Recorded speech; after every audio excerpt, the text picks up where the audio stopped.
अस्सलामु अलैकुम वरहमतुल्लाहि वबरकातुहू। मोहतरम नाजरीन, औरत के गुस्ल करने में अगर ये दो तीन गलती हो जाएं तो याद रखो कि वो चाहे जितना पानी बहा ले उसका गुस्ल नहीं होगा। हमारे माशरे के अंदर हम लोग पाकी नापाकी के मसले से बहुत कम वाकिफ होते हैं और फिर शर्म के ऐसे मसले पूछते भी नहीं। खासकर हमारी बहनें जो घरों के अंदर रहती हैं और मसाइल में ज़्यादा इंटरेस्टेड नहीं होती हैं और जैसे ही अपने बड़ों को देखती आती है उस पर अमल करती जाती हैं, चाहे वो सही हो या गलत हो। लेकिन जो औरतें, जो ख़वातीन दीनदार होती हैं और मसले मसाइल की ज़्यादा फिक्र रखती हैं, वो तो अपने मसले कहीं ना कहीं से पूछ के उसको ठीक कर लेती हैं। लेकिन बहुत सी ख़वातीन मसले ना पूछने की वजह से उनकी सारी नमाजें बर्बाद होती हैं, सारी इबादतें बर्बाद होती हैं। बर्बाद क्यों होती हैं? ना तो उनको गुस्ल करने का तरीका मालूम होता है और ना ही उनको वज़ू करने का तरीका मालूम होता है कि पाक कैसे हासिल करें, कि पाकी कैसे हासिल करें, नापाक इंसान कब होता है। तो ऐसे मसले हमें जानना बहुत ज़रूरी है। इसलिए अपनी बहनों से मैं दरख्वास्त करता हूँ कि अगर आपको कोई मसला पेश आए तो फ़ौरन आप जो है अपने उलमा किराम से रब्ता करें। रब्ता कैसे करेंगे? जो भी उलमा किराम आपके टच में हो, आपके इमाम साहब हों मस्जिद के, मोहल्ले की मस्जिद के, आप अपने मसले को लिख कर किसी बच्चे के हाथ में, अपने शोहर से, अपने भाई से वो वहाँ तक पहुँचाएँ, वो आपके जवाब दे देंगे। अगर आपके मुताल्लिकीन, आपके आस पड़ोस में कोई उलमा किराम नहीं है तो आप हमें कमेंट बॉक्स में अपने मसले पूछ सकती हैं।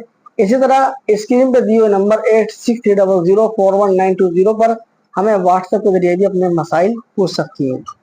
तो वो दो तीन गलती कौन सी हैं जिनकी वजह से औरतें नापाक ही रहती हैं चाहे कितना पानी बहा लें?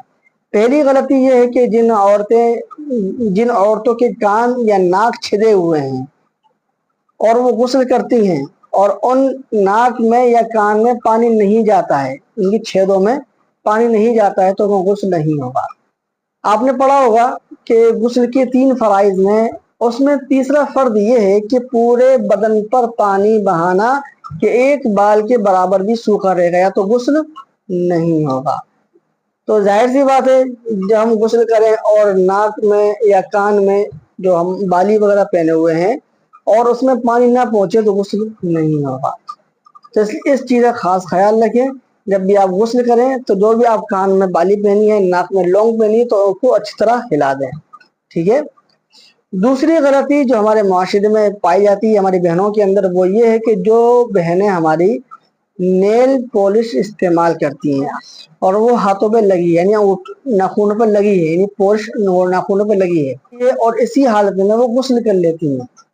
याद रखो, नेल पॉलिश जो होती है एक प्लास्टिक का पर्स होता है और जब तक वो हटेगा नहीं पानी नीचे पहुंचेगा नहीं। जब तक पानी नहीं नीचे पहुंचेगा गुस्ल नहीं होगा। इसलिए जब भी आप गुस्ल करने जाएं और आपके हाथों में नेल पॉलिश लगी है तो जो भी मुमकिन सूरत हो उसको हटाने की कोशिश करें। अगर नहीं हटाएंगे तो गुस्ल नहीं होगा। ठीक है। और तीसरी गलती जो अक्सर हमारे माशरे में पाई जाती है वो ये है कि बहुत सी ख्वातीन लिपस्टिक लगी हुई होती है और गुस्ल कर लेती हैं, क्योंकि बहुत सी लिपस्टिक ऐसी होती हैं जो वाटर प्रूफ होती हैं कि जेल लगाने के बाद चाहे आप वजू कर ले चाहे आप नहा लें, आपकी लिपस्टिक नहीं छूटेगी। तो ऐसी लिपस्टिक होठों पे लगाना और उसके बाद गुस्ल करना, तो ऐसे गुस्ल से आपका गुस्ल नहीं होगा जब तक कि लिपस्टिक आप पूरी साफ न कर लें और खाल तक पानी ना पहुंच जाए। ठीक है। तो ये 3 गलतियां हमारे माशरे में हमारी बहनों के अंदर बहुत ज़्यादा पाई जाती हैं। अगर आपके अंदर ये गलती है तो खुदा के वास्ते इन गलतियों को दूर करें और अच्छे तरीके से सुन्नत के साथ गुस्ल करें और अपनी नमाजों को सही अंदाज, सही तरीके से अदा करें। ठीक है। आप इस क्लिप को दूसरे लोगों तक ज़रूर शेयर करें ताकि जो लोग पाकी नापाकी और गुस्ल के मुतालिक बड़े परेशान रहते हैं या फिर उनको मसले वाकिफ़त कराना हो तो इस क्लिप को उन तक ज़रूर पहुँचाएँ। अपनी दुआओं में ज़रूर याद रखें। मिलते हैं मेरी वीडियो में। अस्सलाम वालेकुम वरहमतुल्लाहि वबरकातुहू।